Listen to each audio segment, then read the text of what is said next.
चलिए, तो WordPress install करने के लिए फर्स्ट स्टेप क्या होगा हमारा कि आपको इंस्टॉल करना है जैम्प। जैम्प ऑलरेडी हमारे जो वेब के स्टूडेंट्स हैं सभी को पता है कहाँ से डाउनलोड करना है। आपको सिंपल गूगल में आना है और यहाँ लिखना है डाउनलोड जैम्प। जैम्प की फुल फॉर्म होती है Apache MySQL PHP and pearl, ठीक है। और एक्स यहाँ पर स्टैंड करता है एक्स ऑपरेटिंग सिस्टम के लिए, यानी कि आप इसको window, Linux, Unix and Mac OS X किसी पर भी इंस्टॉल कर सकते हो। अगर आप जैम्प यूज़ नहीं करते हैं तो विंडो के लिए आपके पास ऑल्टरनेट आता है वैम्प। इसको हम बोलते हैं विंडो अपाचे माइस्क्यूएल पीएचपी। तो ये सिर्फ विंडो के लिए डेडिकेटेड है। अगर आप एप्पल यूज़र हैं तब आपको यूज़ करना होगा मैम्प, ठीक है। सी होता है मैक अपाचे माइस्क्यूएल पीएचपी। और अगर आप लिनक्स यूज़र हैं तो आपको यूज़ करना होगा लैम्प, ठीक है। ये होता है लिनक्स अपाचे माइस्क्यूएल पीएचपी। तो आप इसको इस तरह से लिख के डाउनलोड कर सकते हो, ठीक है। तो लैम्प के नाम से आपको मिलेगा। तो हम फिलहाल यूज़ करें अपने कंप्यूटर में जैम्प, और जैम्प में क्या मिलता है, ये आपको तीनों प्लेटफॉर्म के लिए इजीली अवेलेबल होगा। हम विंडो यूज़र हैं तो हम लोग डाउनलोड करेंगे यहाँ से विंडो के लिए। तीनों वर्जन्स यहाँ पर अवेलेबल हैं, कोई भी आप डाउनलोड कर सकते हैं। बट मेरा रिकमेंडेशन होगा कि आप थर्ड लास्ट के साथ जाइएगा, क्योंकि ये सबसे ज़्यादा स्टेबल वर्जन होगा। बाकी के जो होते हैं वो आपके बीटा फेज में होते हैं, ठीक है। यानी कि हो सकता है आपको कुछ किसी तरह के एरर, क्रैश वगैरह देखने के लिए मिले, तो थर्ड लास्ट के साथ जाइए। आफ्टर दैट आपने क्या करना है जब डाउनलोड हो जाएगा तो आपको इसको इंस्टॉल करना है। तो इंस्टॉलेशन इसका बहुत सिंपल है। जैसे हमारे पास ऑलरेडी जैम्प यहाँ होना चाहिए, या फिर मैंने हो सकता है ऑफलाइन कोई इंस्टॉल किया हो, ठीक है। तो हमारे पास ओल्डर वर्जन इसका इंस्टॉल है, आप यहाँ से इसका वर्जन जो है वो डाउनलोड कर सकते हैं। थोड़ा टाइम लेगा, डिपेंड करता है नेट की स्पीड के ऊपर।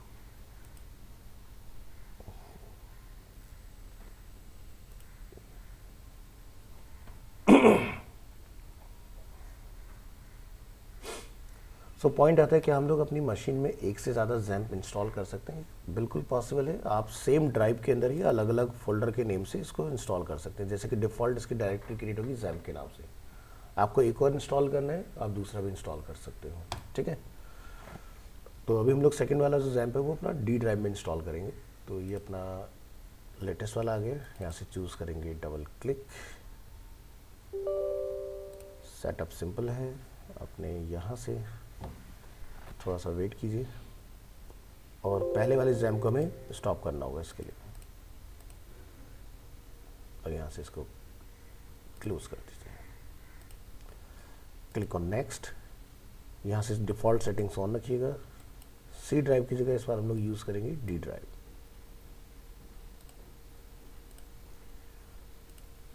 Click on next. यहाँ पर आप एक फोल्डर बना लीजिएगा इसके अंदर।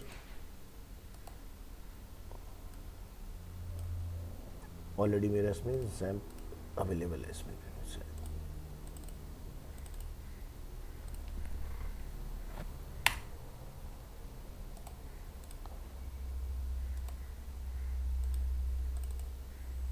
सभी में डाला हुआ है, कोई नहीं, हम एक नया इसको नेम दे देते हैं, न्यू फोल्डर। इसका नेम सर्वर भी हमने बनाया हुआ है, इसको हम लोग नेम देते हैं न्यू सर्वर। और यहाँ से आप चूज़ करेंगे न्यू सर्वर।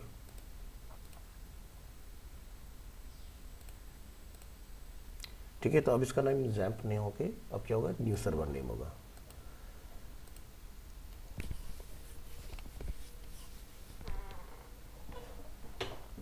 जब तक ये इंस्टॉल हो रहा है तब तक आपने क्या करना है, वर्डप्रेस का लेटेस्ट वर्जन डाउनलोड करना है। इसके लिए आप यहाँ आएंगे डाउनलोड वर्डप्रेस, ठीक है। तो देखिए वर्डप्रेस की आपको दो वेबसाइट्स मिलती हैं, wordpress.com एंड wordpress.org। दोनों में डिफरेंस क्या होता है, एक होता है कि आपने वर्डप्रेस पर ही अकाउंट बना के लाइव उसके ऊपर अपनी वेबसाइट बनानी है, उसके लिए हम लोग यूज़ करते हैं wordpress.com, ठीक है।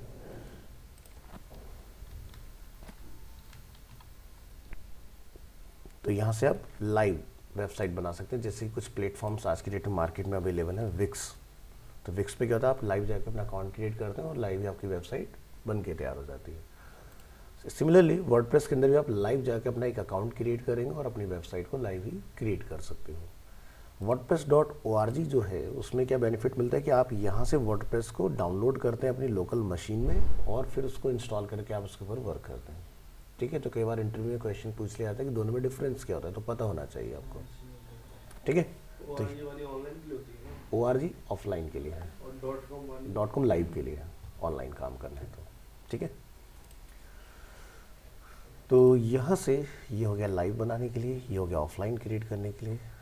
तो यहाँ से आपने डाउनलोड कर लेना है अपना वर्डप्रेस। अभी लेटेस्ट वर्जन 6.7.1 आपको रिफ्लेक्ट कर रहे हैं यहाँ पर।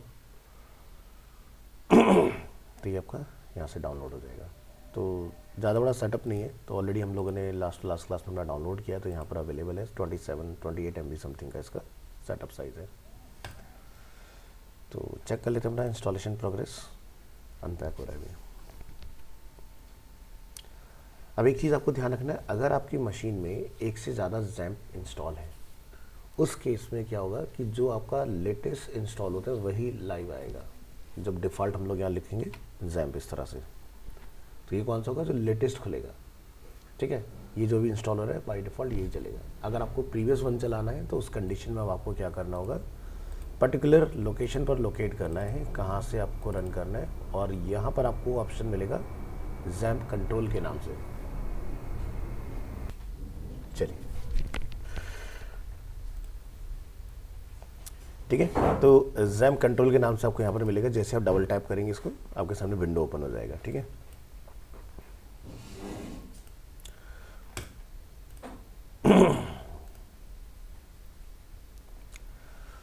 तो जो आपने अपना वर्डप्रेस का फोल्डर डाउनलोड किया है, आपने इसको कॉपी कर लेना है, और जैसे भी हमारा डी ड्राइव में न्यू सर्वर में इंस्टॉल हो रहा है, तो आपने यहाँ पर आना है htdocs, और यहाँ पर लाके आपने अपने वर्डप्रेस के फोल्डर को पेस्ट कर लेना है। इसके बाद आप क्या करेंगे, राइट क्लिक हेयर। अगर आपने WinRAR अगर आपने इंस्टॉल किया है तो आपको ये इस तरह का सिंबल आएगा जो मेरी मशीन में दिखाई दे रहा है आपको। आपने इसको बोलना है एक्सट्रैक्ट हेयर। एक्सट्रैक्ट हेयर करने पर क्या होता है कि आपका जो इसके अंदर फोल्डर है उसकी फाइल्स डायरेक्ट आपको रूट पर मिलेंगी, और अगर आपने एक्सट्रैक्ट इनटू कर दिया तो आपको इसी नाम से एक और फोल्डर मिलेगा।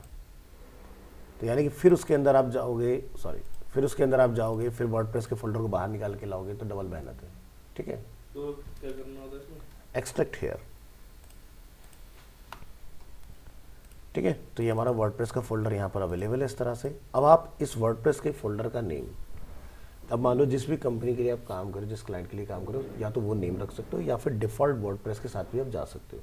अब ये ध्यान रखना है कि इस कंप्यूटर में अब वर्डप्रेस का दूसरा फोल्डर आप इंस्टॉल नहीं कर पाओगे, तो आपको उसका नेम बदलना ज़रूरी होगा। एक जैम्प अकाउंट में मल्टीपल वर्डप्रेस अकाउंट रन कर सकते हैं हम लोग। बस कंडीशन क्या है कि नया डेटाबेस बनाना है और नया फोल्डर बनाना होगा। अब मान लीजिए आपको कि दूसरा प्रोजेक्ट बनाना है इसके अंदर, तो आप इसी वर्डप्रेस की एक कॉपी ले सकते हो, या फिर हम क्या करेंगे, यहाँ पर क्लेवर मूव एक्सट्रैक्ट 2 करेंगे। इस बार एक्सट्रैक्ट 2 करने के बाद मैं इसको नेम दे देता हूँ प्रोजेक्ट 2 फॉर एग्जाम्पल। ये हमारा प्रोजेक्ट हो गया। ठीक है, आप इतना करेंगे और इसके अंदर जो वर्डप्रेस की जितनी भी फाइल्स हैं उनको कट करके रूट पर ले आएंगे और वर्डप्रेस के फोल्डर को आप यहाँ से रिमूव करेंगे। लेकिन सेम नाम का डेटाबेस बनाना पड़ेगा ना? नहीं, सेम डेटा नाम का डेटाबेस नहीं, डेटाबेस का नेम यूज़र डिफाइन होता है, आप कुछ भी रख सकते हैं, हमें तो बाइंड करना होता है ना उसको। अभी हम समझेंगे किस तरह से करना है। Almost, good morning ma'am, almost complete होने वाला है।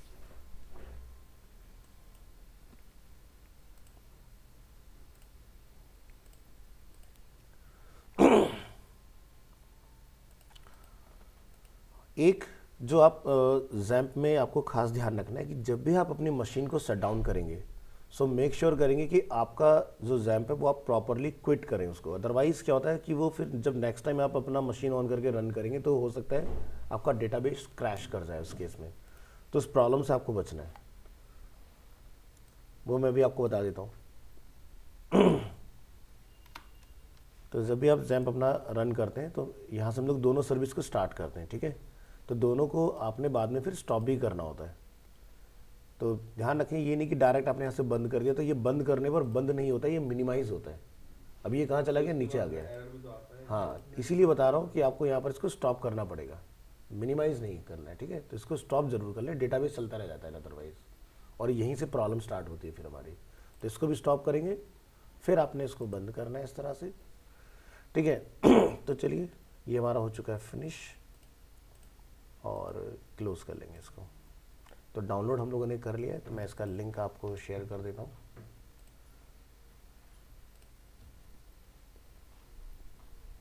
तो जब हम लोग इस बैच में हो ही गए तो एक ग्रुप भी बना ही लेते हैं फटाफट से।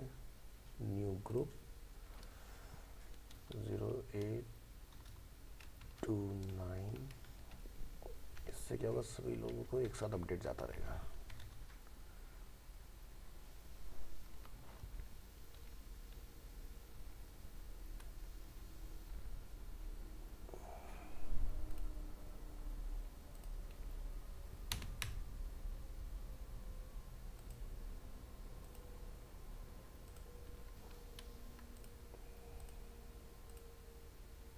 न्यू ग्रुप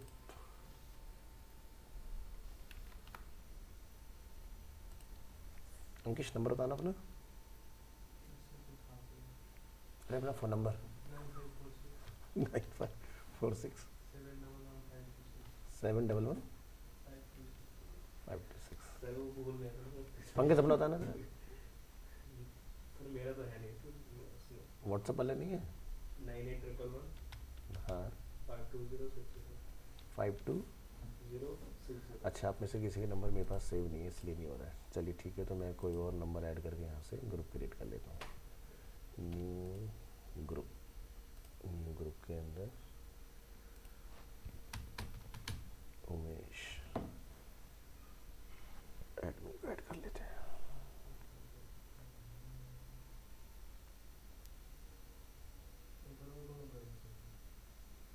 नहीं नहीं कुछ नहीं,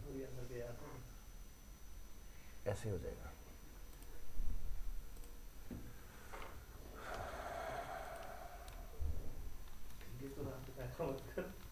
हाँ?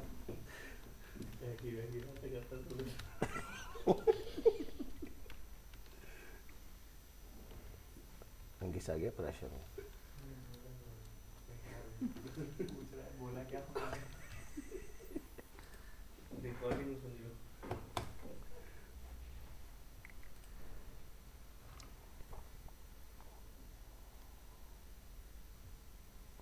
चलिए सभी लोगों ने व्हाट्सएप कैमरा ऑन कीजिए।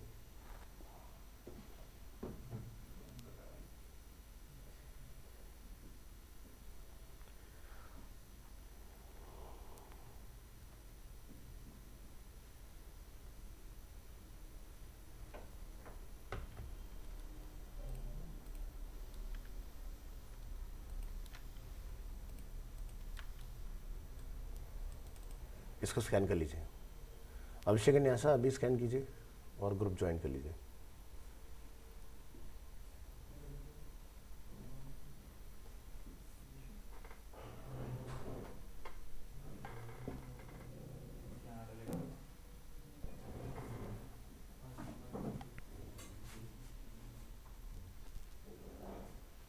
पेमेंट वाला क्यूआर कोड बोल दिया तो उससे हो जाएगा। पेमेंट डालने से नहीं होगा, कार्ड फिट नहीं होता। पेमेंट डालने से नहीं होता। कर लिया। जब व्हाट्सएप आप ओपन करते हो ना, जो डिफ़ॉल्ट कैमरा सबसे टॉप में आता है उससे करना है। तुमने क्यूआर कोड टैप किया होगा। पेमेंट वाला दवा।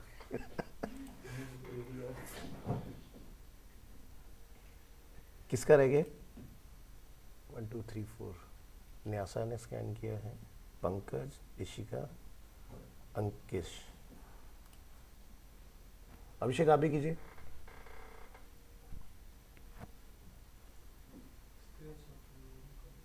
मैं लिंक भी दे देता हूँ, यहाँ से लिंक भी है, लिंक के थ्रू भी कर सकते हैं। वो यहाँ पे रहता है, क्या कर रहे हैं? विवेक का भी हो गया ना? क्या सर ये ना बाकी सारे ग्रुप से लेफ्ट हो गया था। अच्छा, मतलब जो भी अरीना वाले तो फिर किससे ऐड करवाना पड़ेगा? वहीं से।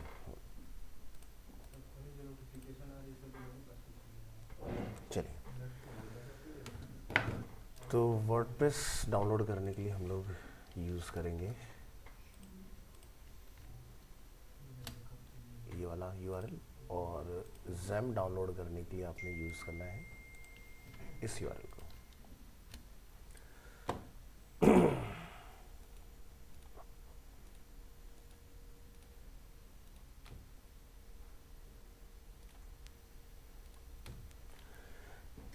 चलिए, तो हम आप लोग क्या करेंगे, बिल्कुल अपना लेटेस्ट वाला जो वर्डप्रेस है उसको यूज़ करेंगे। डी ड्राइव में हमने अपना फोल्डर बनाया हुआ है न्यू सर्वर के नाम से, और आप यहाँ से रन करेंगे जैम्प कंट्रोल। दोनों सर्विस स्टार्ट करेंगे। फर्स्ट टाइम जब आप अपना स्टार्ट करेंगे तो ये आपसे परमिशन मांगेगा, इसको आपने एक्सेस देना है, अलाउ, और देन माई एसक्यूएल, इसको भी अलाउ एक्सेस कर दीजिए।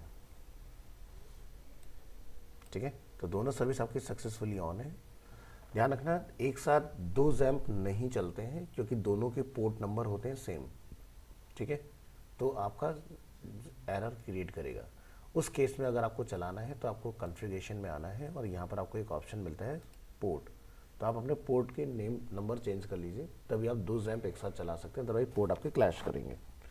ठीक है, वैसे ऐसे आपकी रिक्वायरमेंट कभी आएगी नहीं, बट फिर भी अगर ऐसा होता है तो मैंने आपको बता दिया।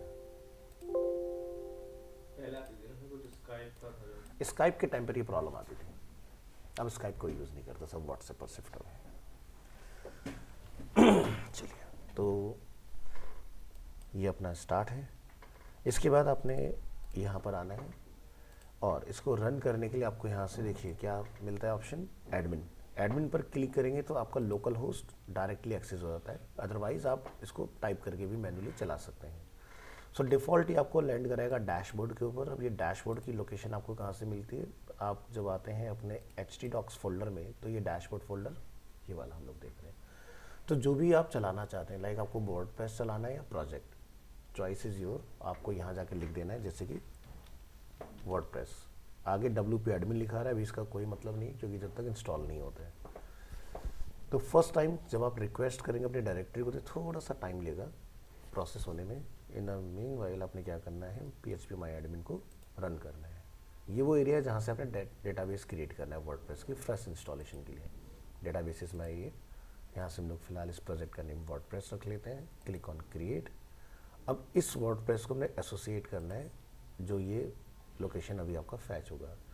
वर्डप्रेस वर्ल्ड वाइड जितनी भी लैंग्वेजेस हैं ज़्यादातर सभी को सपोर्ट करता है, और सबसे ज़्यादा हमारी रीजनल लैंग्वेजेस को ये सपोर्ट करता है। तो अल्फ़ाबेटिकल ऑर्डर में जो हमारी लैंग्वेज आती है आपको वो सारी लैंग्वेजेस देखने के लिए मिलेंगी, हिंदी, इंग्लिश, तमिल, तेलुगु, कन्नड़, उड़िया, गुजराती, पंजाबी, जिसमें इंस्टॉल करना है करो। फिर जो हमने नया अलग नाम से फोल्डर बनाया था उससे कुछ लेना देना नहीं है। जो हमने हम वर्डप्रेस ही रख के वो करेंगे। नहीं, ये तो मैंने वर्डप्रेस अकाउंट में दोनों आपको करके दिखाऊंगा क्लियरिटी के लिए। इसके बाद आपने यहाँ से करना है कंटिन्यू। तो यहाँ पर आपसे ये देखिए कुछ बेसिक से रिक्वायरमेंट जो आपने इसकी फुलफिल करनी है इंस्टॉलेशन, जैसे कि डेटाबेस का नेम क्या है, डेटाबेस का यूज़र नेम, डेटाबेस का password, host and table prefix. So यहाँ पर हम अपना डेटाबेस का नेम वर्डप्रेस, यूज़र नेम जो है उसको हम लोग यहाँ पर रखते हैं रूट, ये डिफ़ॉल्ट होता है। अब ये कैसे पता कि डिफ़ॉल्ट यही होगा, तो आप यहाँ से माई एडमिन पर क्लिक करेंगे, यूज़र अकाउंट्स में आएंगे तो आप यहाँ देख सकते हैं यूज़र नेम पहले से डिफाइंड है। ठीक है, इसके बाद आपको पासवर्ड बाय डिफ़ॉल्ट आपका ब्लैंक होता है, ये भी यहाँ पर मेंशन होगा। अगर आप यहाँ पर नोटिस करेंगे यूज़र्स, तो यहाँ पर आप देख सकते हैं पासवर्ड में सभी में क्या लिखा है, नो, तो हमें यहाँ पर भी पासवर्ड को नो रखना है।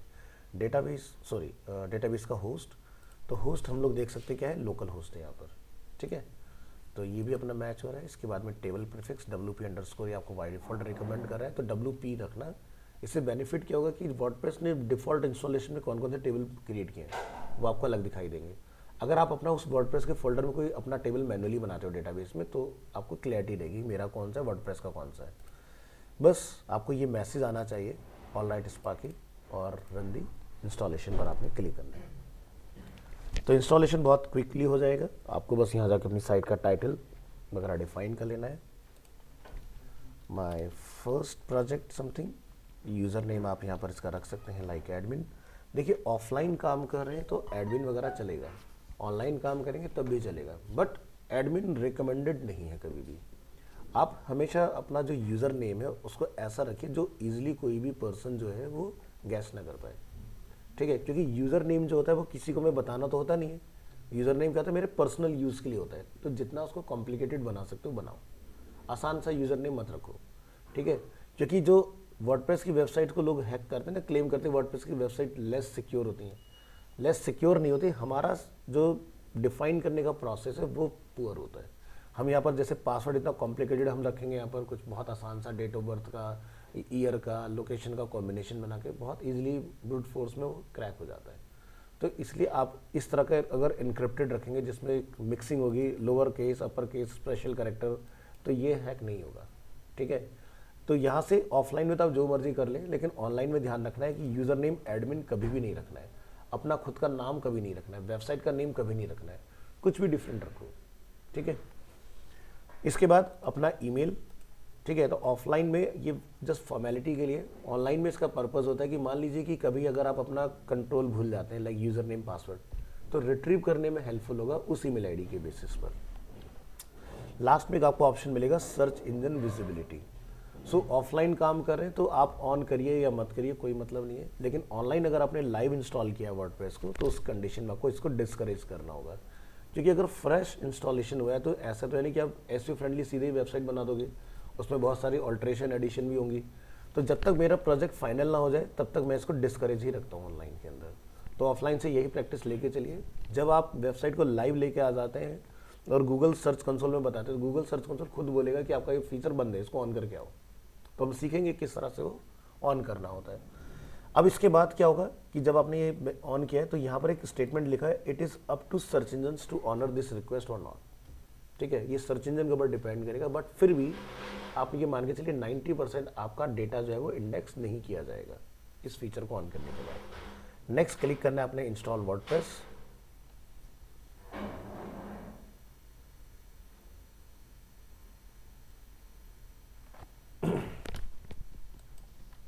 पासवर्ड कॉपी करना ना भूलें अपना बिल्कुल भी, नहीं तो चला नहीं पाओगे।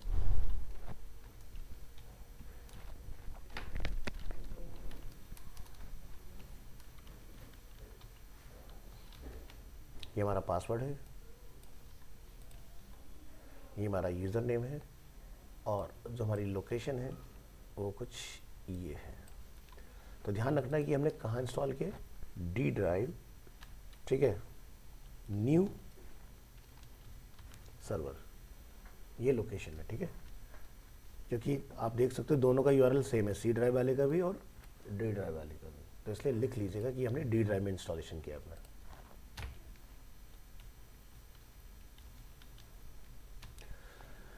ये लीजिए, आपका वर्डप्रेस ब्रांड न्यू इंस्टॉल हो चुका है। आपको सभी को समझ में आ गया किस तरह से बिगिनिंग करना है। तो एक बार इसमें लॉगिन करेंगे, अपना जो नया पासवर्ड है वो इसमें कॉल करेंगे इस तरह से। यूज़र नेम हमने एडमिन रखा है, यहाँ से क्लिक ऑन लॉगिन।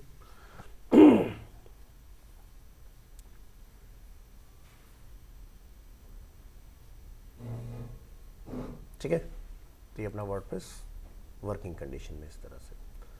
ऐसे अगर आपको लगता है कि मुझे एक और वर्डप्रेस इंस्टॉल करने की रिक्वायरमेंट आ सकती है इन फ्यूचर, ठीक है, तो आपने यहाँ पर जाके लिखना है अपने दूसरे फोल्डर का नेम। वो क्या रखा था हमने, प्रोजेक्ट। अगेन वेट करेंगे, इसको प्रोसेस होने दीजिए, तब तक आप यहाँ से डेटाबेस बनाइए एक नया,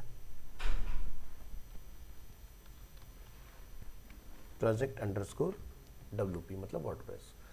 तो यहाँ पर ध्यान रखना है कि वर्ड डेटाबेस का जो भी काम होगा इसमें हाइफन नहीं चलता है, अंडरस्कोर काम करता है।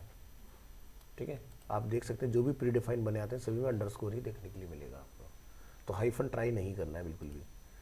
देन यहाँ से इसको आपने ओके कर लेना है। ये देखिए न्यू इंस्टॉलेशन का डायलॉग बॉक्स हमारे सामने है, फॉर्मेलिटीज़ पूरी कीजिए। डेटाबेस का नेम है project underscore WP, user name root होता है, पासवर्ड ब्लैंक रहता है डिफ़ॉल्ट, बाकी सब कुछ सेम रहेगा। और ये देखिए न्यू इंस्टॉलेशन आपका यहाँ पर स्टार्ट हो चुका है। इसको हम लोग नेम देते हैं माय सेकंड प्रोजेक्ट। यहाँ पे जो नेम आता है वेबसाइट का नेम आता है। हाँ, मतलब साइट टाइटल जो होता है, जैसे Arena Animation South Extension, Arena Animation Preeti Vihar, जो भी आप रखना चाहें वो डिफाइन कर सकते हैं। इसको कॉपी करेंगे, पेस्ट कर लेंगे यहाँ पर। ये हमारा पासवर्ड है नया वाला, और इस बार हमारा जो फोल्डर है वो क्या है, प्रोजेक्ट।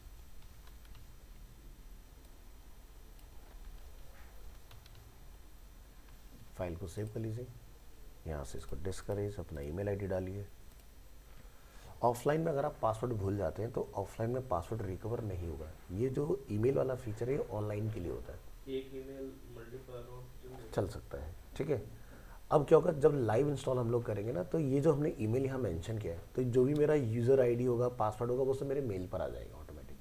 ठीक है, दूसरा फॉरगेट पासवर्ड जब भी आप इन फ्यूचर करेंगे तो वो आपका उसी ईमेल अकाउंट पर ही आपको लिंक रिसेट शेयर करेगा।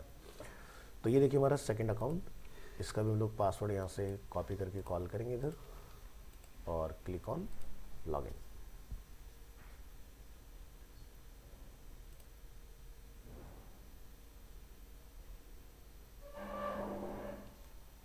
ये देखिए सेकेंड अकाउंट भी हमारा वर्किंग कंडीशन में है। ठीक है, तो इस तरह से आपने बेसिकली काम करना है।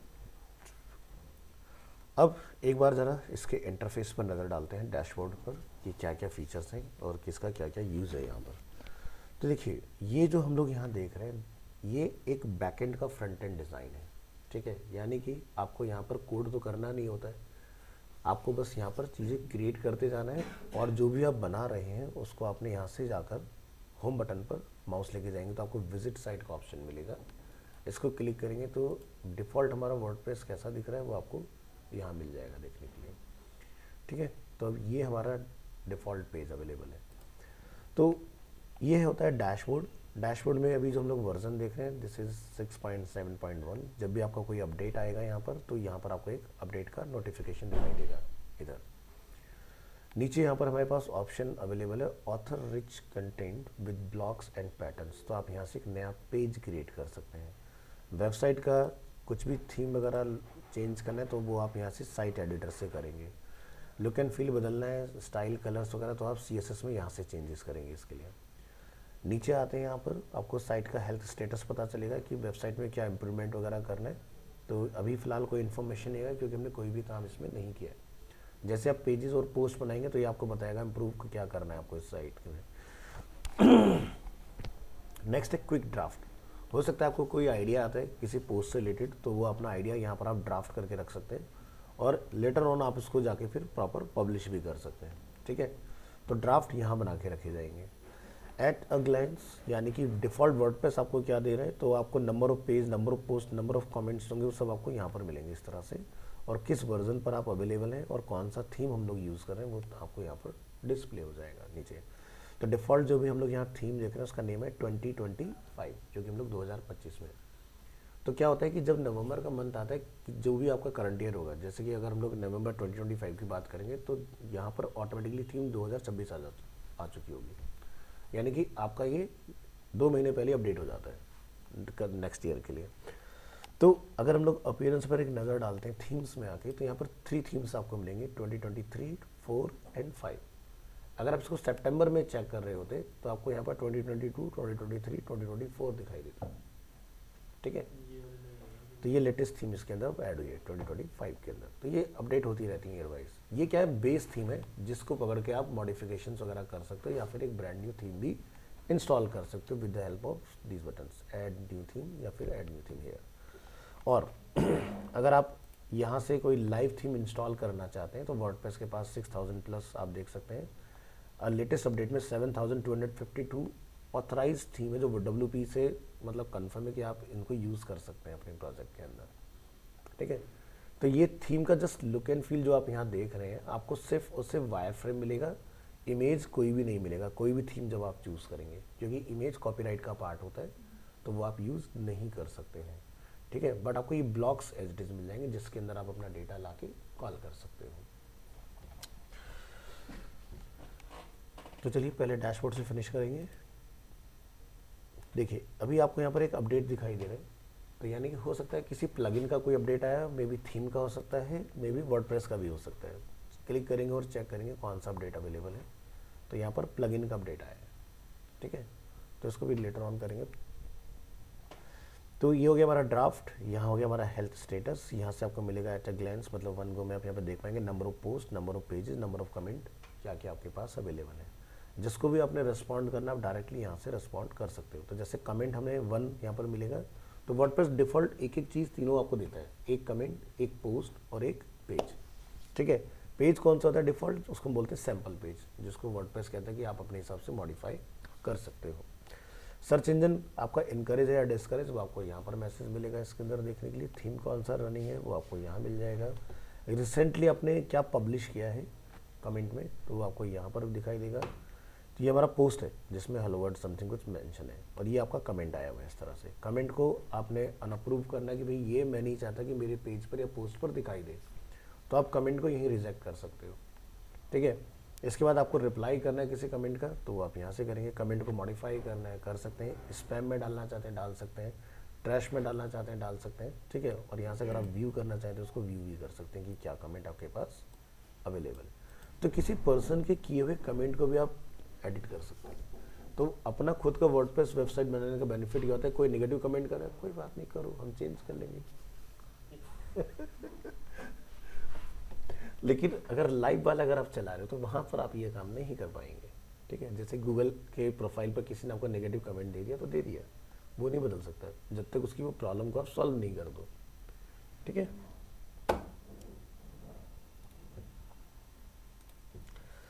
इसके बाद वर्डप्रेस से रिलेटेड जो भी इवेंट्स या न्यूज़ अपडेट्स रहते हैं वो आपको यहाँ पर देखने के लिए मिलेंगे। ठीक है, तो इसको आप फॉलो करके देख सकते हैं क्या नए चेंजेस आए हैं।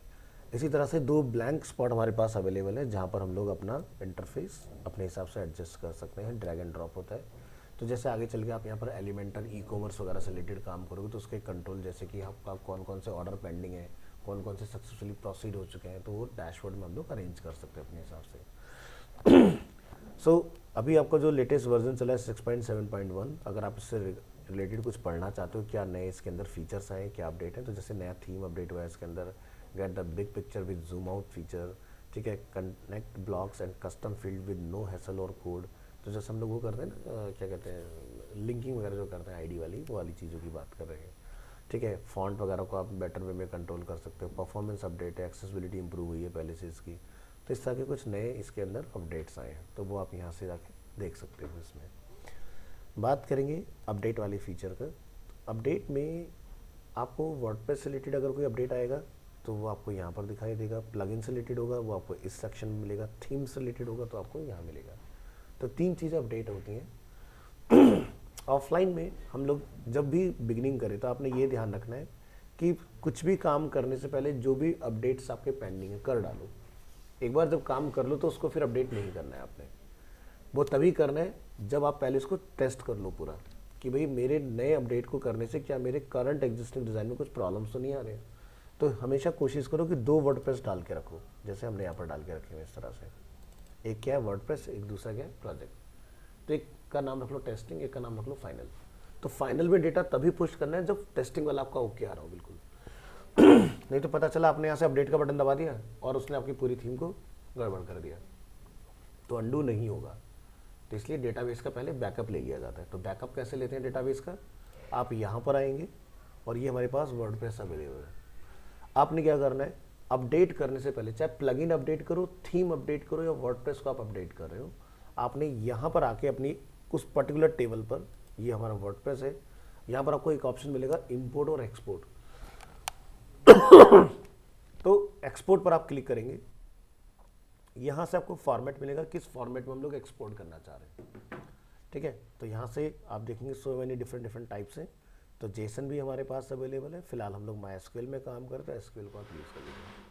अच्छा, कमाल की बात यह है कि आप एक्सपोर्ट किसी फॉर्मेट में कर लीजिए, इंपोर्ट जब आप यहाँ पर आओगे तो यहाँ से आप इंपोर्ट करा सकते हो। ये चूज़ करें यहाँ से फाइल।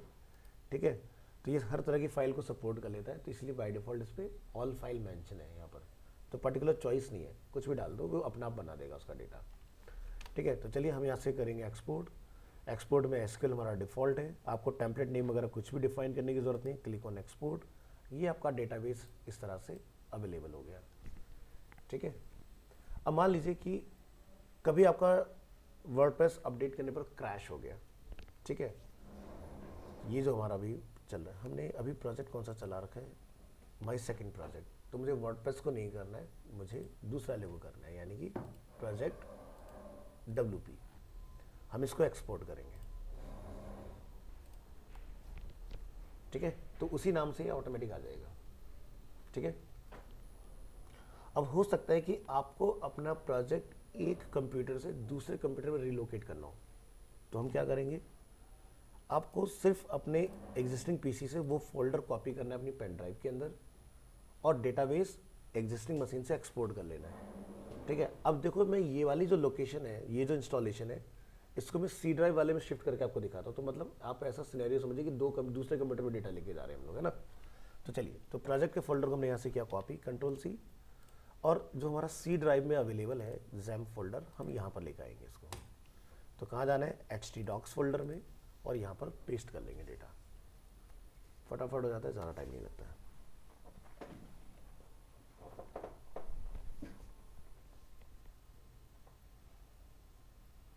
तो चलिए, हमारा प्रोजेक्ट का फोल्डर शिफ्ट हो चुका है सक्सेसफुली। ठीक है, इसके बाद आपने क्या करना होगा, जो हमने भी एक्सपोर्ट किया है वो फाइल आपको यूज़ करनी होगी। तो अब आपको इस सिनेरियो में क्या करना है, सबसे पहले तो इस वाले जैम को हम लोग बंद कर लेंगे।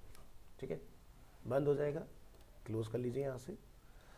इसके बाद अपना इस लोकेशन पर आइए, ये हमारी फाइल है प्रोजेक्ट WPSQL। इसके बाद सी ड्राइव वाला जो हमारा जैम है, इसको आपने लॉन्च कर लेना है। तो सी ड्राइव, जैम, और यहाँ से jam control panel, click on start. यहाँ पर आपने MySQL के एडमिन पर क्लिक करना है। सबसे पहले हमें डेटाबेस इंपोर्ट करना है। तो क्या करेंगे, यहाँ से PHP My Admin, तो यहाँ पर आपको डायरेक्ट इंपोर्ट एक्सपोर्ट दिखाई देगा। तो अगर आप डायरेक्ट इंपोर्ट करने जाओगे तो आपका डेटाबेस इंपोर्ट नहीं होगा। मैं आपको दिखा देता हूँ करके।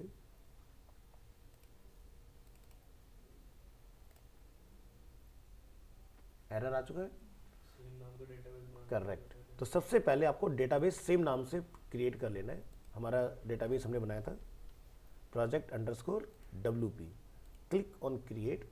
डेटाबेस आपका क्रिएट हो चुका है। अब इसके अंदर आप पर पहले आप क्लिक करेंगे, ऊपर लिखा हुआ आना चाहिए डेटाबेस।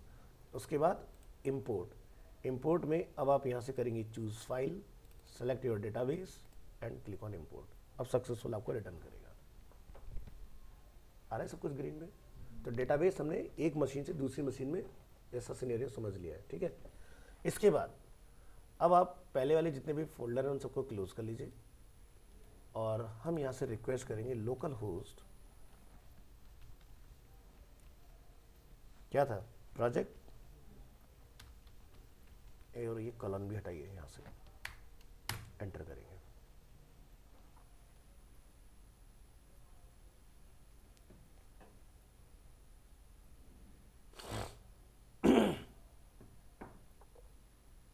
तो क्या मुझे कुछ इंस्टॉल करना पड़ा, सीधे प्रोजेक्ट हमारा स्टार्ट हो गया। लॉग आउट करके देखिए, और फिर से लॉगिन करके भी देखेंगे हम लोग इसको। तो हमारा जो पासवर्ड है वो ये था इसका, प्रोजेक्ट का। लिखिए admin password, click on login. क्या, और ये देखिए हमारा माई सेकंड प्रोजेक्ट, एक मशीन से दूसरी मशीन, यानी कि एक ड्राइव से दूसरी ड्राइव में हमने बहुत इजीली शिफ्ट कर लिया। अगर जैसे क्रैश हो जाता है तो हमें जो पुराना डेटाबेस है वो डिलीट करना पड़ेगा पहले। हाँ बिल्कुल। तो ये ध्यान रखना है कि जब भी आप काम अपना फिनिश करें तो बेस्ट प्रैक्टिस ये मानी जाती है कि बैकअप ले लो डेटाबेस का। क्योंकि पता चला तुमने ऑटो अपडेट ऑन करके रखा हुआ है और पीछे से तुम्हारा काम खराब हो गया। तो लाइव वेबसाइट के अंदर आपको याद होगा जब मैंने सिखाया था कि हमेशा हम लोग डिसेबल कर देते हैं, चाहे माइनर ही अपडेट क्यों ना हो। ना तो वर्डप्रेस अपडेट होगा, ना ही थीम अपडेट होगा, ना ही प्लगइन अपडेट होगा।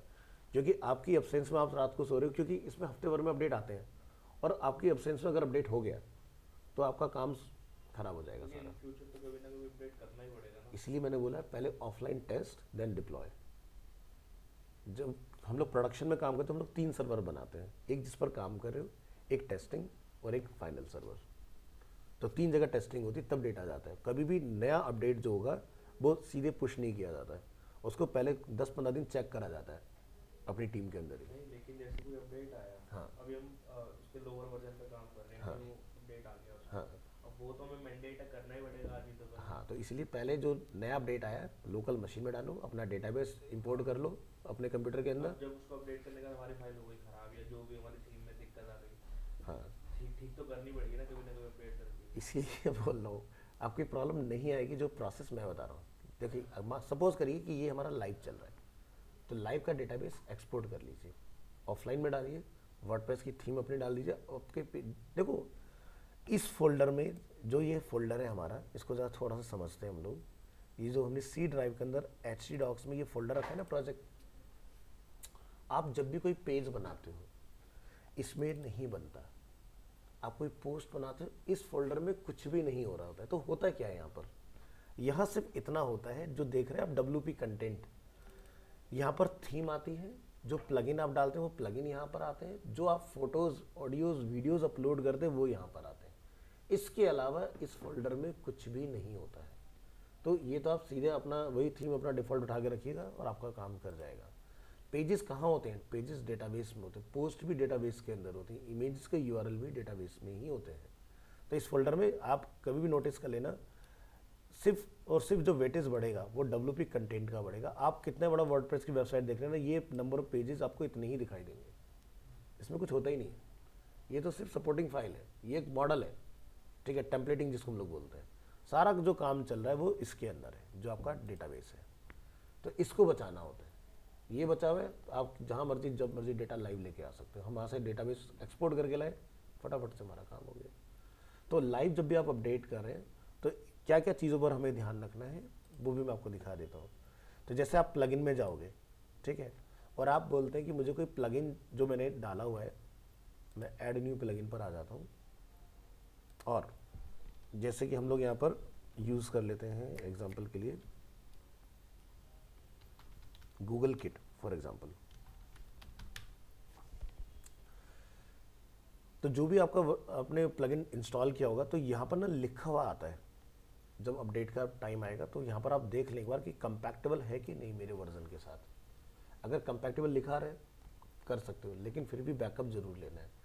तो लाइव वेबसाइट के अंदर एक ऑप्शन दिया होता है कि मेरा बैकअप कितने कितने इंटरवल पर होता रहेगा। जैसे बहुत सारे लोग सेटअप करते हैं कि भाई 1 हफ्ते में बैकअप ले लिया जाए, कुछ लोग बना के रखते हैं डेली इवनिंग में क्या होगा, रात ऑटो बैकअप हो जाता है। लगा सकते हैं लोग टाइमर कि इंटरवल सेट कर सकते हैं कि डेली रात के 12 बजे मेरा बैकअप ले ले वो एक बार। तो क्या होगा, कल को कभी क्रैश होगा तो आप लास्ट बैकअप उठा के चला सकते। लाइव में होगा या ऑफलाइन में? ऑफलाइन में नहीं होता, लाइव में होता है। ऑफलाइन में मैनुअली करना होता है। तो आपका डेटाबेस आपका ऑटोमेटिकली एक्सपोर्ट होता रहेगा, आपको टेंशन लेने की ज़रूरत नहीं है। लेकिन बेस्ट प्रैक्टिस यही होता है। कुछ लोग क्या करते हैं सीधे फटाफट कर लेते हैं। तो फटाफट तब करो जब आपके पास ईयर ऑफ एक्सपीरियंस और आपको पता है कि हाँ ये प्रॉब्लम नहीं आएगा, और अगर आ गया तो मुझे इसके साथ कैसे डील करना है। तो बैकअप इसलिए ज़रूर लिया जाना चाहिए। देखो बैकअप का इंपॉर्टेंस क्या है, मैंने आपके बैच में शायद बहुत पहले ही बताया था कि तकरीबन 2014-15 में पंजाब नेशनल बैंक का सर्वर क्रैश हो गया था, आग लग गई थी दिल्ली का जो सर्वर है। हुआ क्या है, जितने भी पंजाब नेशनल बैंक के यूज़र थे, ठीक है, अब दिल्ली वाला जो सर्वर है उससे पैन इंडिया चलता है, ठीक है, इंडिया के बाहर पेन भी है ही नहीं, है ना। तो क्या हुआ, किसी के पास कितने भी पैसे हो, चाहे 1000 हो चाहे 1000 करोड़, सब ज़ीरो हो गए। अब सोचो कि पब्लिक कितनी पैनिक हो गई कि मतलब जब आप जाते हो ATM से विड्रॉल करने के लिए, ठीक है, वो तो और था कि जब लोग कैश पर डिपेंडेंट थे, ये तो था नहीं फ़ोन पे वगैरह आप कर रहे हो बैठ के आराम से।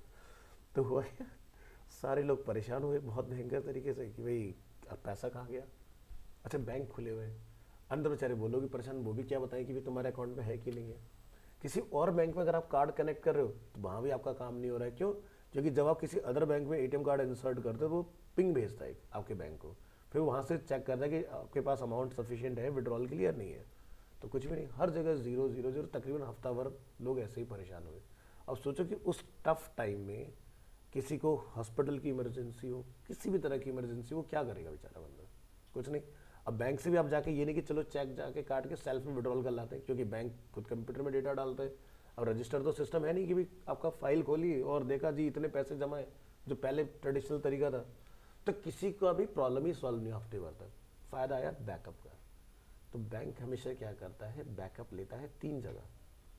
वो लाइव में भी 3 बैकअप बनाते हैं। तो एक तो बैकअप बनता है क्लाउड के अंदर, उसके बाद बैंकिंग में एक नई पॉलिसी डालेगी कि बैकअप की फ्रीक्वेंसी बढ़ाओ। तो आप ये सोचिए कि इतना फास्ट बैकअप सिस्टम होता है, एक ट्रांजैक्शन अगर होती है ना बैकअप बन जाता है, ठीक है, यूज़र का भी और पूरे के पूरे बैंक के डेटाबेस का भी। ताकि अगर मशीन क्रैश हुई तो मुझे ये पता होगा लास्ट कहाँ तक का डेटा हमारे पास है, वो फटाफट से उसको रिलोड कर लेते हैं उसके अंदर। नहीं तो वो प्रॉब्लम एक हफ्ता जो लगा वो इसी वजह से लगा क्योंकि ऐसा कभी सोचा ही नहीं था कि ये हो सकता है, और हो गया। मशीन है ना, मशीन का कोई भरोसा नहीं, तो प्रॉब्लम कभी भी आ सकती है। कई बार आप बिल्कुल एकदम फुल श्योर है कि हाँ कोई दिक्कत नहीं आएगी, आ गई दिक्कत, अब यहाँ अंडू थोड़ी ना होगा, कंट्रोल Z कर लोगे आप डेटाबेस पे वो तो फाइल पे हो सकता है। तो इसलिए डेटाबेस का हमेशा बैकअप लेके चलिए। तो देखो इस प्रोसेस से आपने क्या समझा कि बैकअप कैसे लिया जाएगा, और मुझे एक मशीन से दूसरी मशीन में अगर स्विच करना है या अगर आप ऑफलाइन से ऑनलाइन लेके जा रहे हैं तब भी आपके लिए ये टेक्निक काम करेगी।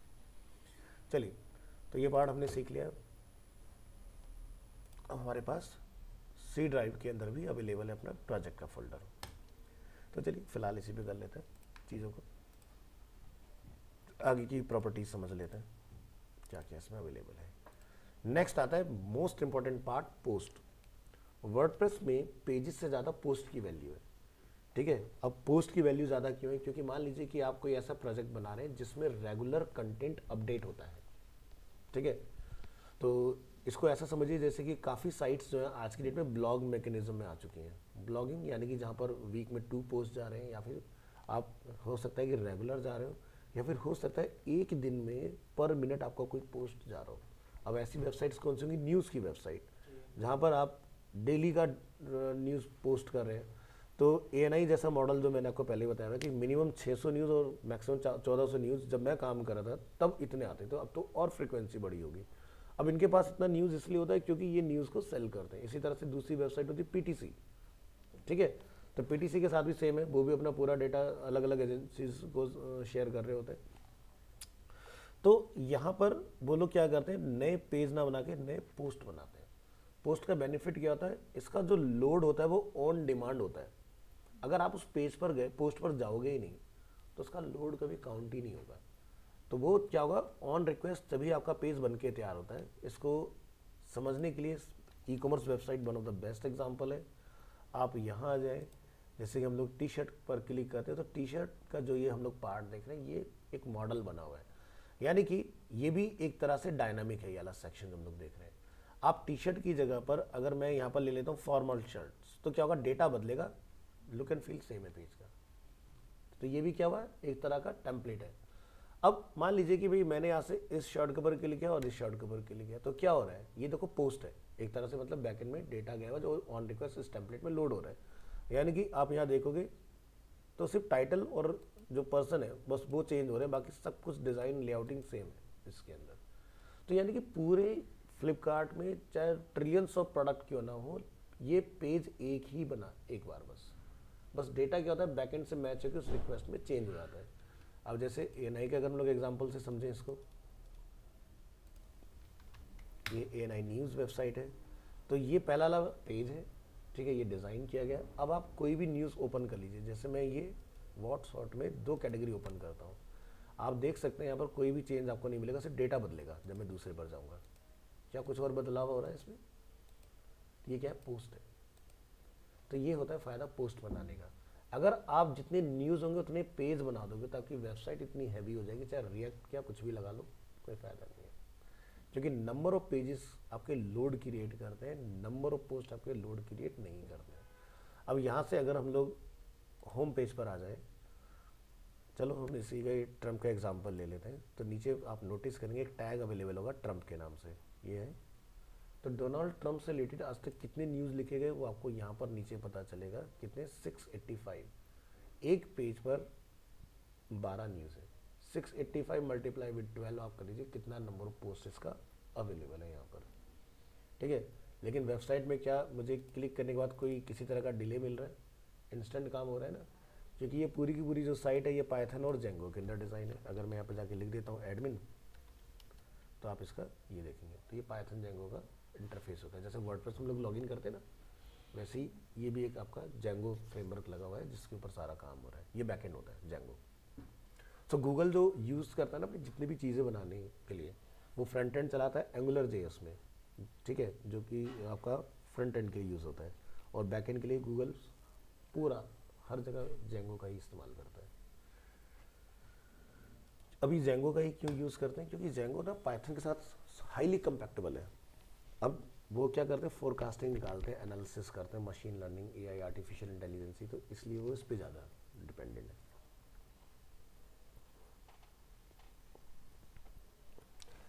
तो ये है पोस्ट वाला सेक्शन। तो यहाँ से आपको डिफ़ॉल्ट एक हेलो वर्ल्ड के नाम से पोस्ट मिलेगा, जो कि अभी क्या है फिलहाल अनकैटेगराइज। तो कैटेगरीज क्या होती हैं, जैसे कि हम लोग यहाँ पर देख रहे हैं, ये है हमारा डिफ़ॉल्ट डोमेन। आप नेशनल पर क्लिक करेंगे तो देखो कैटेगरी नेशनल लिखा रहा है।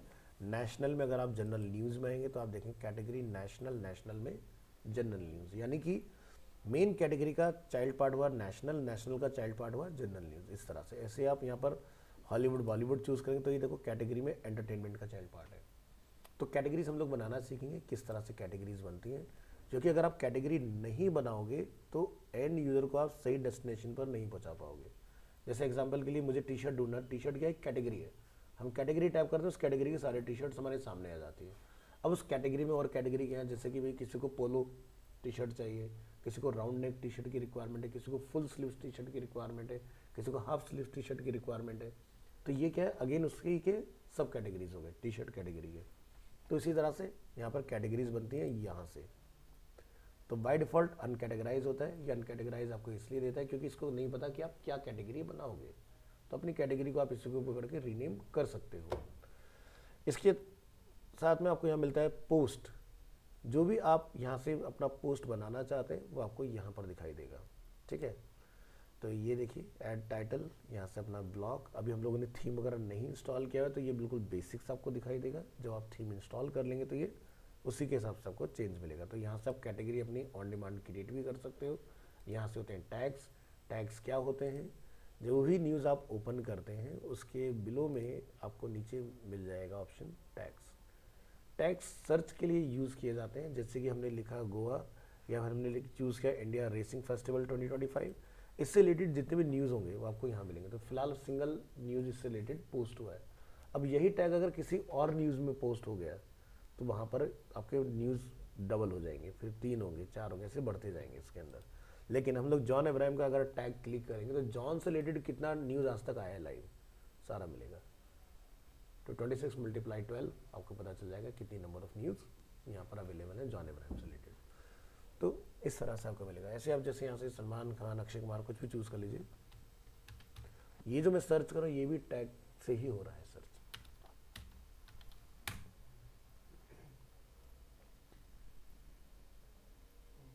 ये देखो इसमें भी आपको आ गया। यहाँ पर देखो 129 समथिंग जो है वो अवेलेबल है न्यूज़ से रिलेटेड। तो अभी ये स्काई फोर्स करके एक मूवी आई है, उसका पार्ट है।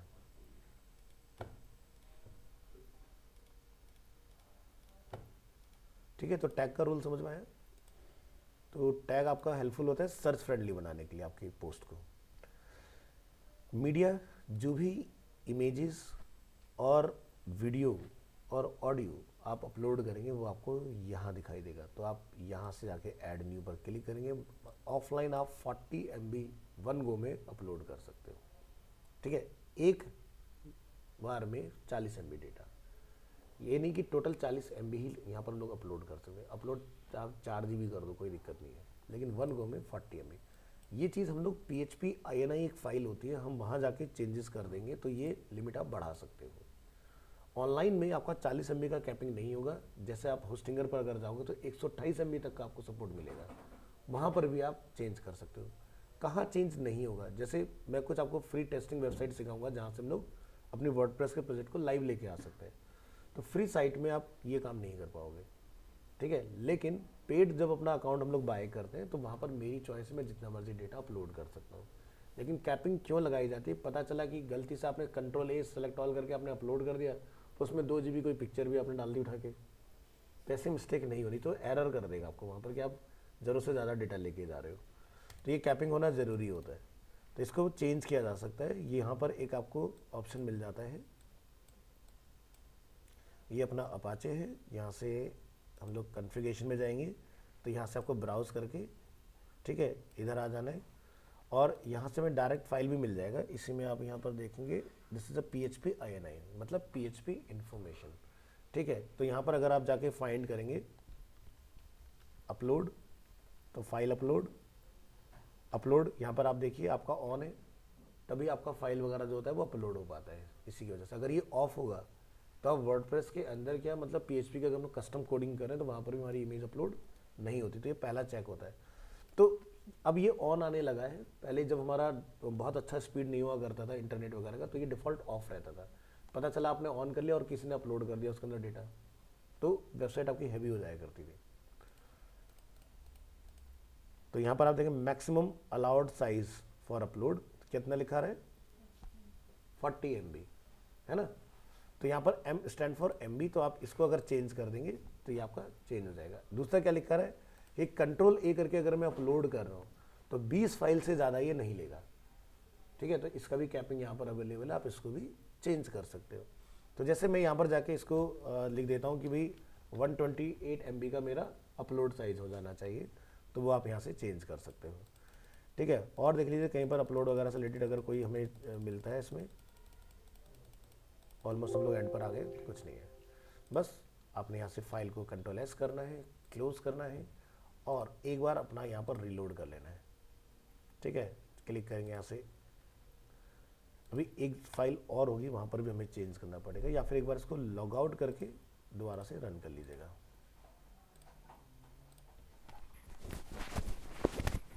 ये हमने यहाँ पर ऑन कर लिया अपना, फिर से रिफ्रेश करेंगे। अभी भी इतना ले रहा है, अच्छा।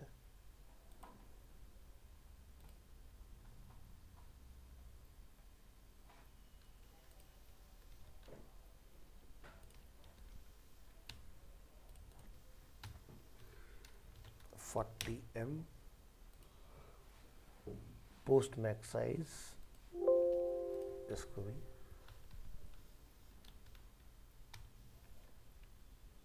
चेंज करो।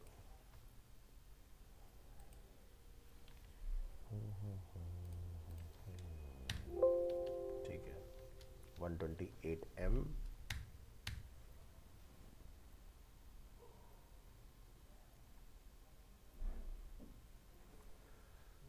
एक फाइल अपने पास और होनी चाहिए यहाँ पर WP कॉन्फ़िगरेशन के नाम से, एक बार इसको भी चेक कर लेंगे हम लोग।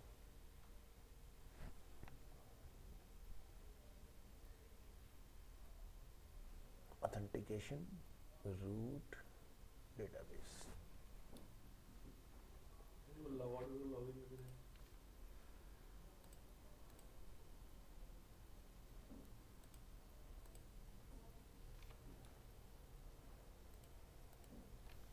एक बार कंट्रोल F5 करो, hard refresh, log out, logged in करेंगे दोबारा, control C, user name password यहाँ पर डालिए, इसको करेंगे cancel, click on media library, add new media file, आ चुका है, ठीक है।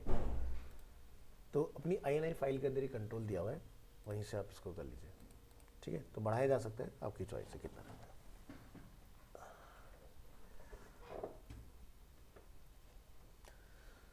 तो यहाँ से लाइब्रेरी में डिफ़ॉल्ट आपको मिलता है कि कितना मीडिया आपका अपलोडेड है। नया डालना है तो आप यहाँ से ऐड न्यू पर क्लिक कीजिए, या फिर आप यहाँ से चूज़ कर सकते हैं। और वर्डप्रेस के अंदर इसको मीडिया को भी हैंडल करने का बड़ा स्मार्ट तरीका है। वो क्या करता है, मंथ वाइज डेटा अलग अलग फोल्डर बनाता है। जैसे अगर आप फैब में काम कर रहे हैं तो एक फैब का फोल्डर क्रिएट हो जाएगा, उसी में सारा डेटा आपका जाएगा। जब आप मार्च में कुछ अपना नया अपडेशन लेके आएंगे तो वो मार्च का एक फोल्डर बना के उसके अंदर डेटा डालेगा। तो मंथ वाइज कैटेगरी बनाता है ये डेटा की, ताकि आपको पता रहे कि आपने किस मंथ में क्या काम किया। तो ये भी ना सेटिंग यहाँ कहीं दिया हुआ है, मैं आगे आपको दिखा दूंगा, जिसमें आप ये कंट्रोल कर सकते हो इस चीज़ को। फिर आपको मिलेगा पेजेस। तो डिफ़ॉल्ट आपको 2 पेज मिलते हैं यहाँ पर, एक है प्रिवेसी पॉलिसी जो कि ड्राफ्ट मोड में है, दूसरा क्या है, सैम्पल पेज। तो ड्राफ्ट में जो भी आपका पेज होगा वो कभी भी लाइव में काउंट नहीं होता, ठीक है। तो जैसे अगर आप यहाँ से विजिट साइट पर क्लिक करेंगे तो आपको पेज का नेम क्या आ रहा है, सैम्पल पेज। जो हमारा पेज यहाँ पर अभी ड्राफ्ट मोड में हम लोग यहाँ देख रहे हैं, लिखा है ड्राफ्ट प्राइवेसी पॉलिसी पेज। अब ये प्राइवेसी पॉलिसी क्यों देता है हमें, क्योंकि हो सकता है वर्डप्रेस की जो लोग वेबसाइट बना रहे हैं मे भी उन्हें अपने एंड यूज़र को अपनी वेबसाइट के ऊपर लॉगिन करने का फीचर देना हो।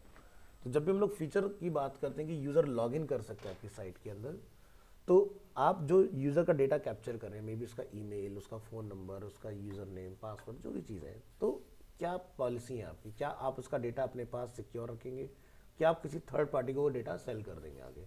जैसे आप लोग फेसबुक, इंस्टाग्राम, लिंक्डइन, ट्विटर इनका यूज़ करते हैं, ये सभी आपका डेटा क्या करते हैं, अदर कंपनी की डिमांड पर सेल कर देते हैं। इनका जो मेन अर्निंग है वो वहीं से होता है। दूसरा जो लार्जेस्ट अर्निंग इनका आता है वो आता है आपके ऐड वगैरह दिखाने से। ठीक है, हाँ भाई भेज देते हैं। वो तो कहते हैं encrypted है। कुछ एंड टू एंड इनक्रिप्टेड यानी आपकी कॉन्वर्सेशन, आपका डेटा नहीं, आपकी कॉन्वर्सेशन कि भाई मेरी और मान लो हाँ, बात चल, तो पता नहीं चलती ना। हाँ जब वो भी चल जाती है, ऐसा कुछ नहीं है बॉस। देखो अब जैसे एंड टू एंड इनक्रिप्टेड तो व्हाट्सएप भी होता है, लेकिन नारकोटिक्स वालों ने सारा डेटा निकाल लिया था ना। तो भाई सीधी सी बात है, एंड टू एंड इनक्रिप्टेड अगर मैंने बनाया तो मुझे डिक्रिप्ट भी तो करना आता है ना उस चीज़ को, तो मैं मुझसे कोई मांगेगा मैं दे दूंगा। अब जैसे आप फ़ोन पर जो भी आप बात करते हो, ये आपकी कॉल जो भी होती है सब रिकॉर्ड होती हैं, और पुलिस वाले निकलवा लेते हैं ऑन डिमांड, राजू सारा डेटा दे दो, सब निकल जाता है। लेकिन ये तब तक ही एंड टू एंड है कि एक नॉर्मल बंदा इंटरसेप्ट नहीं कर सकता है, ठीक है। तो व्हाट्सएप क्या था कि मैं भी नहीं देखता तुम्हारी चैट। हाँ उसे क्या मतलब तुम्हारी चैट से, लेकिन कोई मांगेगा तो दे देगा। आगे कल को कोई पुलिस वाले ये कहते हैं कि भाई हमें इसका पूरा डेटा, आज की डेट में किसी ने बैंक लूट दिया चैट करके तो पता चल जाएगा। सब पता चल जाएगा। आज की डेट में क्या है ना, जैसे अगर आप हाल फिलहाल में देखोगे बहुत सारे केसेस ऐसे रिजॉल्व हुए हैं हाई कोर्ट के अंदर जहाँ पर व्हाट्सएप सबसे बड़ा एविडेंस बना। लोग क्या करते हैं, जैसे एग्जाम इसको हम लोग, तो बहुत सारे क्या होते हैं कि आज की डेट में यंगस्टर जो हैं, ठीक है, रिलेशनशिप में आते हैं, उसके बाद में मैंने पॉज किया जानबूझ के। अच्छा, जो आपके पास न्यू थीम आपने इंस्टॉल करना है जो यहाँ पर अवेलेबल है, अगर ये भी आपको पसंद आए तो आप अपना अपलोड थीम का भी यूज़ कर सकते हो, ठीक है। एडिटर जो पार्ट है, जो भी आपकी एग्जिस्टिंग थीम होगी उसका आप स्टाइल वगैरह सारी चीज़ें यहाँ से आप चेंज कर सकते हो, ठीक है।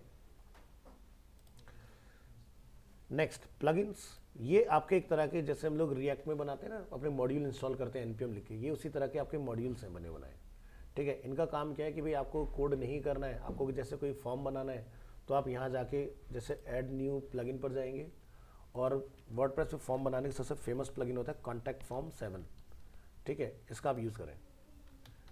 आपको एक सिंगल लाइन का कोड नहीं करना है, जितना कॉम्प्लिकेटेड आपको बनाना है फॉर्म यहाँ से अपना क्रिएट कर सकते हो उसकी हेल्प से। मेल वगैरह सब कुछ अपना आप कर देगा आपके लिए, ये आपका अवेलेबल है, और यहाँ पर आप देख सकते हैं कंपैक्टेबल भी है। 4 वीक अगो इसका अपडेट आया।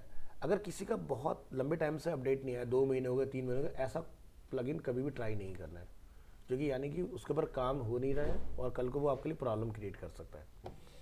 यूज़र्स, जितने भी नंबर ऑफ़ यूज़र्स आपने अपने कंप्यूटर में बनाए होंगे वो यहाँ पर मिलेंगे। डिफ़ॉल्ट आपको एडमिन यानी कि जो हमने अपना सेट किया था, न्यू यूज़र हम लोग यहाँ से क्रिएट कर सकते हैं अपना। एडमिन एक वेबसाइट में एक ही रहेगा, ध्यान रखना, नाम यहाँ पर कुछ भी, उसका रोल ज़रूर चेक करना। एडमिनिस्ट्रेटर हम मल्टीपल बना सकते हैं लेकिन बनाना नहीं है, क्योंकि जैसे व्हाट्सएप ग्रुप में एडमिन, एक एडमिन दूसरे एडमिन को रिमूव कर सकता है, सेम यहाँ पर एडमिनिस्ट्रेटर के पास इक्विवेलेंट पावर होगी, बहुत किसी दूसरे की वेबसाइट का राइट अपने पास ले सकता है 2 मिनट में। तो जब भी हम लोग किसी क्लाइंट के लिए काम करें तो हमें ये ध्यान रखना है कि एडमिन एक्सेस कभी नहीं लेना, क्योंकि एडमिन अगर एक्सेस आपने ले लिया, खुश होने वाली बात नहीं, आपकी टेंशन बढ़ गई, कल को कुछ भी को ब्लेम आप पे डाल सकते भाई तुमने किया, तो इसलिए मत लेना। उसको बोलो मुझे एडिटर का एक्सेस दो, तो आप नया यूज़र बना नहीं पाएंगे, नया यूज़र डिलीट नहीं कर पाएंगे, बाकी सारे काम आप कर पाएंगे, एडमिन वाले सारे कंट्रोल आपके पास अवेलेबल होंगे, ठीक है। तो जैसे कि हम यहाँ पर एक नया यूज़र बना लेते हैं, एग्जाम्पल के लिए पंकज। पंकज का ईमेल आईडी हम लोग यहाँ पर डाल देंगे, यही है ना भाई, ठीक है। फर्स्ट नेम डाल देते हैं पंकज, तनेजा लिखते हो ना।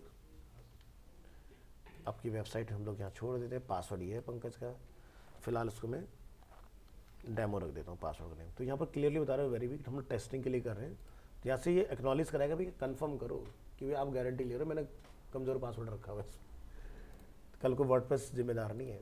तो बाय डिफ़ॉल्ट सब्सक्राइबर आपको ये देगा, आप यहाँ से ऐड न्यू यूज़र करिए, ठीक है। यूज़र अपना बन चुका है। हम पंकज के यूज़र के साथ इनकॉग्निटो में लॉगिन करेंगे ताकि हम लोग हैंड टू हैंड चेक कर पाएँ एडिट करके कि किस रोल पर क्या देखने के लिए मिलेगा हमें। यहाँ जाएंगे, लिखेंगे WP एडमिन, लेकिन हमारा फोल्डर ये नहीं है, प्रोजेक्ट था, प्रोजेक्ट में आना है, उसके बाद WP एडमिन,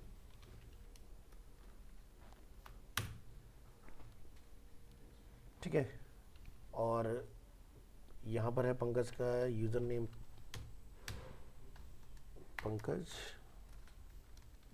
P स्मॉल है, केस मैच होना चाहिए, और पासवर्ड में क्या रखा है डेमो। जब आप लॉगिन करेंगे तो आपको पंकज के डैशबोर्ड में बहुत ही लिमिटेड कंट्रोल दिखाई देंगे। ओनली डैशबोर्ड जो कि डिफ़ॉल्ट आपके सामने है यहाँ पर इस तरह से, ठीक है। ये प्रोफाइल आ रहा है पंकज का, जहाँ से जाके वो अपना जो भी चेंजेस करना चाहता है, प्रोफाइल, फोटो, पासवर्ड वगैरह, वो सारी चीज़ें बदल सकता है अपना। अब मैं पंकज का रोल जो है यहाँ से जो है चेंज कर लेता हूँ।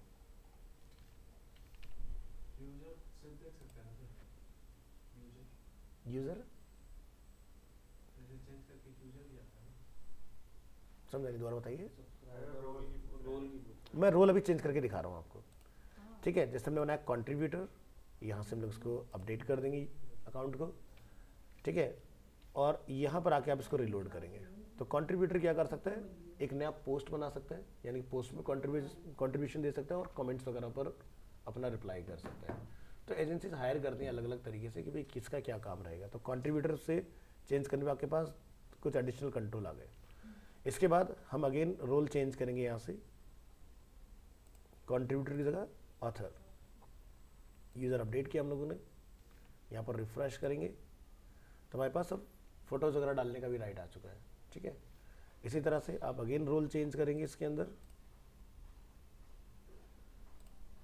एडिटर, और यहाँ से अगेन रीलोड।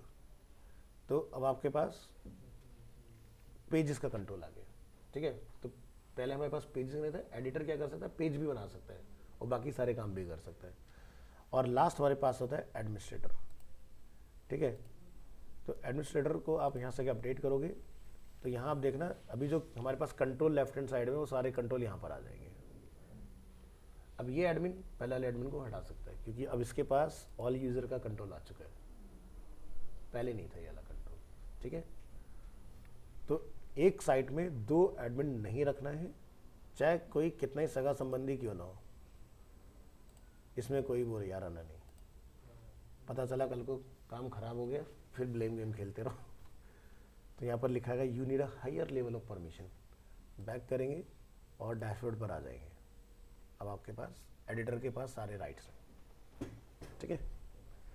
तो आप बीइंग एडिटर ना तो कोई नया थीम इंस्टॉल कर सकते हैं, ना ही कोई प्लगइन इंस्टॉल कर सकते हैं, बस आप पेज बना सकते हो, पोस्ट बना सकते हो, कमेंट वगैरह के रिप्लाई कर सकते हो, ये सारे काम आप कर पाओगे, इसके अलावा और कुछ नहीं। तो ये एडमिन का जो कंट्रोल होता है ना, ये जितने भी हमारे जैसे वर्डप्रेस अकाउंट हो गया या फिर जैसे जो फ्लिपकार्ट का अगर प्रोजेक्ट का अगर हम लोग एग्जांपल लें तो वहाँ पर भी ये ना सेम कंट्रोल डाले जाते हैं कि भाई किसका क्या रोल होगा। कल को कोई ऐसा ना हो कि किसी के दूसरे रोल का मिसयूज़ करके कुछ काम खराब कर दे, ऐसा काम नहीं होगा।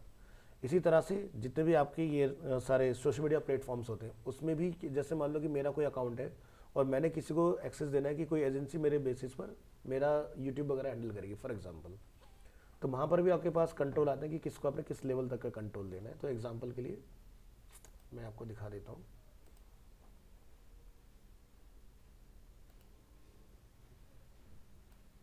तो जैसे ये हमारा यूट्यूब अकाउंट है फॉर एग्जांपल, ठीक है।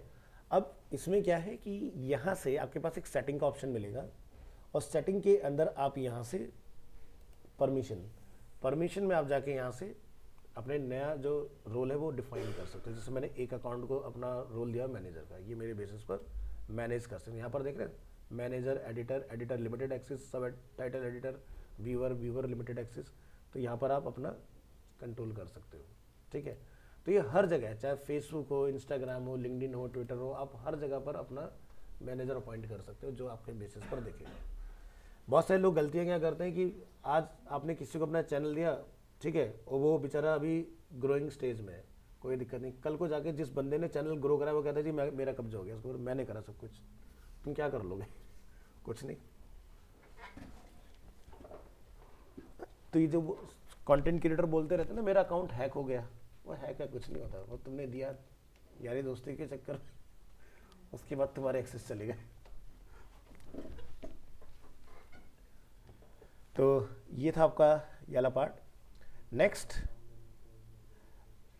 थीम वाला पार्ट आप लोगों ने देख लिया इसके अंदर, और यहाँ से हम थीम वगैरह को एडिट करेंगे। ये प्लगइन्स का पार्ट था। यूज़र का पार्ट हम लोगों ने देख लिया।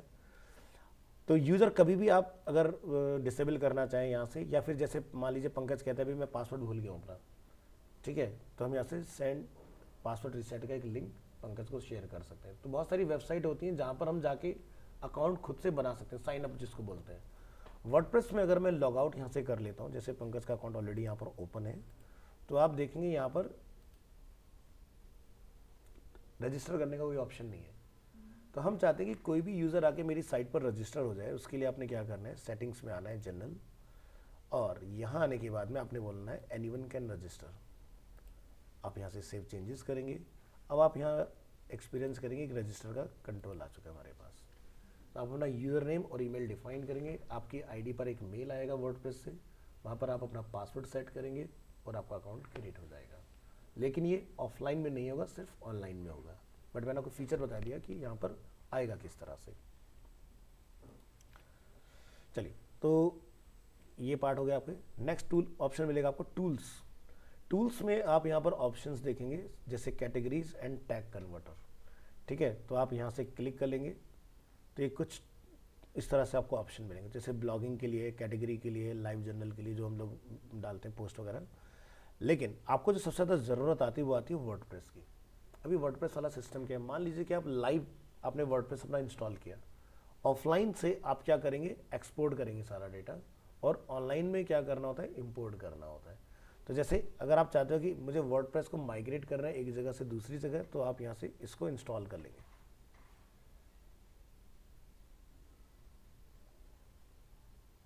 ठीक है, अब रन इंपोर्टर पे जब हम लोग क्लिक करेंगे तो आप यहाँ से एक एक्सएमएल फाइल होगी जो हम लोग अपने वर्डप्रेस से एक्सपोर्ट करेंगे। यहाँ से एक्सपोर्ट में आप क्या क्या एक्सपोर्ट करना चाहते हो, ऑल कंटेंट यानी कि पोस्ट, पेज और मीडिया, सब कुछ आपका एक्सपोर्ट हो जाएगा एक एक्सएमएल फाइल के अंदर। और अगर आप पर्टिकुलर कोई डेटा लेके जाना चाहते हो तो पर्टिकुलर को भी लेके जा सकते हो। तो जैसे कि हमने यहाँ पर चूज़ करा all content and download export file, ये आपका फाइल आ गया। आपने क्या करना है, जहाँ पर आप लाइव चला रहे हैं उसके अंदर इंपोर्ट करने के लिए रन इंपोर्टर, और यहाँ से जाके आपने चूज़ फाइल, यहाँ पर आप देख सकते हैं मैक्सिमम कितना डेटा आप यहाँ पर इंपोर्ट कर सकते हो। ये मैंने 128 MB सेट किया हुआ तो इसलिए 128 आ रहा है। पेड वाले में आप जितना मर्जी डेटा डालिए, अनपेड अकाउंट के अंदर आपका जो लिमिट होगा लगा हुआ वो 24 MB समथिंग का होता है। ठीक है, तो यहाँ से जाके आप इसको चेंज कर सकते हो। हेलो, ठीक है, तो दोबारा देख लेते हैं, import, run importer, choose file, ये हमारी एक्सपोर्टेड फाइल है वर्डप्रेस की एक्सएमएल फॉर्म में। Click on open, upload file and import. अगर आप किसी नए पर्सन को असाइन करें और उसका नेम नीचे लिस्टेड नहीं है तो आप उसका नाम यहाँ लिख कर क्रिएट कर सकते हो, और अगर नेम ऑलरेडी अवेलेबल है तो आप यहाँ से चूज़ करके इसको कर सकते हैं अपलोड। तो यहाँ से download and import file attachment, इसका बेनिफिट क्या होगा कि मान लीजिए आपने कोई मीडिया वगैरह अपने ऑफलाइन मशीन में अटैच किया था पेज के अंदर, पोस्ट के अंदर, तो आपने यहाँ पर इसको ऑन भी कर लेना है साथ में, ताकि वो एक्सएमएल फाइल से उसका लिंक लेके इंपोर्ट भी कर ले उसको साथ साथ। तो ये काम आपने करना है। तो मैं यहाँ पर सबमिट नहीं करूँगा, नहीं तो मेरा डेटा क्रैश करेगा, क्योंकि ये मेरा ऑलरेडी सेम अकाउंट के ऊपर हम लोग ट्राई कर रहे हैं। नेक्स्ट है यहाँ पर आपका साइट हेल्थ। ठीक है, तो वेबसाइट की जो भी हेल्थ होगी वो आपको यहाँ पर पता चलेगी, चाहे वो सिक्योरिटी से रिलेटेड हो या कोई क्रिटिकल इश्यूज़ हैं। तो जब हम लोग बनाएंगे इस पूरा प्रोजेक्ट अपना, तब उसके बाद इसको समझेंगे हमें क्या क्या चीज़ें यहाँ पर ठीक करने की ज़रूरत है। एक्सपोर्ट पर्सनल डेटा यानी कि आपकी प्रोफाइल, इरेज पर्सनल डेटा यानी कि आपकी प्रोफाइल को रिमूव करेगा यहाँ से। ये होता है थीम फाइल एडिटर। वैसे तो इसमें जाना नहीं है, इस पर तभी ही हम लोग जाते हैं यहाँ पर आप पढ़ सकते हो कि अगर आपने यहाँ पर कुछ चेंजेस कर दिया तो वो अंडू नहीं होगा पहली चीज़। ठीक है, तो जिसको नॉलेज हो डेवलपमेंट का वही इसमें घुसे बस, क्योंकि यहाँ पर सारा कोड होता है इसके अंदर, सारे आपके फुटर फाइल, हेड फुटर, सब कुछ आपको इसके अंदर मिल जाएगा। ये आपका प्लगइन फाइल, तो प्लगइन में अगर आप कोई मॉडिफिकेशंस करना चाहते हैं तो आप प्लगइन फाइल को भी यहाँ से मॉडिफाई कर सकते हैं इसके अंदर। तो ये बैकएंड में अगर आप चेंजेस चाहते हैं तो यहाँ PHP में चेंजेस वगैरह होंगे। सेटिंग्स, यहाँ से आप अपना प्रोजेक्ट का टाइटल कभी भी चेंज कर सकते हैं ऑन डिमांड। आपका टैगलाइन क्या है, आपकी साइट आइकन यानी कि फेव आइकन की हम लोग बात करें जो आपको टैब के ऊपर दिखाई देता है, यहाँ चेंज होगा। URL आप यहाँ से चेंज कर सकते हैं, ईमेल आप यहाँ से अपडेट करेंगे, एनीवन कैन रजिस्टर मैंने आपको दिखा दिया ऑप्शन ऑलरेडी। साइट का लैंग्वेज US इंग्लिश रखिए अगर आप इंग्लिश में रखना चाह रहे हैं। टाइम जोन को कोलकाता से रिप्लेस करना ना भूलें, नहीं तो क्या होगा, आप पोस्ट डाल लेंगे आज की डेट में, वो दिखा रहा होगा 4-5 घंटे पहले का, तो ऐसा नहीं होना चाहिए। उसके बाद डेट का फॉर्मेट, टाइम का फॉर्मेट यहाँ से चेंज होगा। कंट्री के हिसाब से किसका वीकडे कब स्टार्ट होता है वो अपना वीकडे यहाँ से चूज़ कर लेगा एंड क्लिक ऑन सेव। तो ये आपके बेसिक चेंजेस हो गए। राइटिंग के लिए आप यहाँ पर आएंगे तो आप यहाँ पर देखेंगे बाय डिफ़ॉल्ट कैटेगरी आपका अनकैटेगराइज है, ठीक है। और यहाँ से डिफ़ॉल्ट पोस्ट आपका स्टैंडर्ड रहता है, इसको आप यहाँ से चेंज कर सकते हो कि स्टैंडर्ड, ए साइट, चैट फॉर्म में, गैलरी फॉर्म में, लिंक।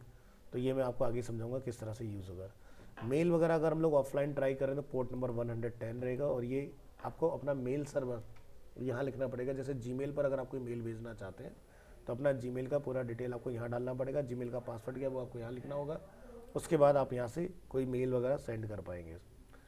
रीडिंग, ठीक है। तो यहाँ से होम पेज डिस्प्ले, यानी कि डिफ़ॉल्ट मेरा जो पहला पेज वेलकम कर रहा है वो कौन सा होगा, तो क्या लिखा रहा है, लेटेस्ट पोस्ट। यानी कि अगर मैं यहाँ पर इसको रन करूँगा तो मुझे ब्लॉग दिखाई दे रहा है। तो अगर आप चाहते हो कि यहाँ पर सैम्पल पेज आए इस तरह से, तो ये चीज़ आप यहाँ से बदलेंगे और इसको सेव करेंगे। अब अगर हम लोग यहाँ सेव करते हैं विजिट साइट, तो हेलो वर्ल्ड की जगह पर क्या लिखा है, सैम्पल पेज, ठीक है। तो वर्डप्रेस में ब्लॉग सॉरी पोस्ट आपका पहले क्यों आता है, क्योंकि वर्डप्रेस डिज़ाइन ही किया गया था माइक्रो ब्लॉगिंग के लिए, ठीक है। माइक्रो ब्लॉगिंग से उन्हें स्कोप दिखाई दिया वेबसाइट डिज़ाइन डेवलपमेंट के अंदर, ई कॉमर्स के अंदर, तो वो लोग आगे बढ़ाते गए। वर्ड इसका जो मेन पर्पस था बनाने का वर्डप्रेस का वो था माइक्रो ब्लॉगिंग। छोटे छोटे ब्लॉग्स अगर आपको बनाने, आइडियाज़ अपने एक्सचेंज करने लोगों के साथ, तो वो आप यहाँ से कर सकते हो। अगर हम लोग ब्लॉग दिखा रहे हैं तो एक बार में 10 पोस्ट मैक्सिमम आपको दिखाई देंगे डिफ़ॉल्ट, आप यहाँ से चेंज करेंगे। सिंडिकेशन फीड ये भी आपका 10 रहेगा, इसको भी आप बढ़ा सकते हो इसके अंदर। डिस्कशन पर आप आएंगे यहाँ से, ठीक है। तो यहाँ पर एक बहुत ही इंपॉर्टेंट फीचर है जिसका हमें ध्यान रखना है कि अगर मान लीजिए आप यहाँ से पोस्ट की बात करते हो, जो कि मैं ऑन कर लेता हूँ फिर से,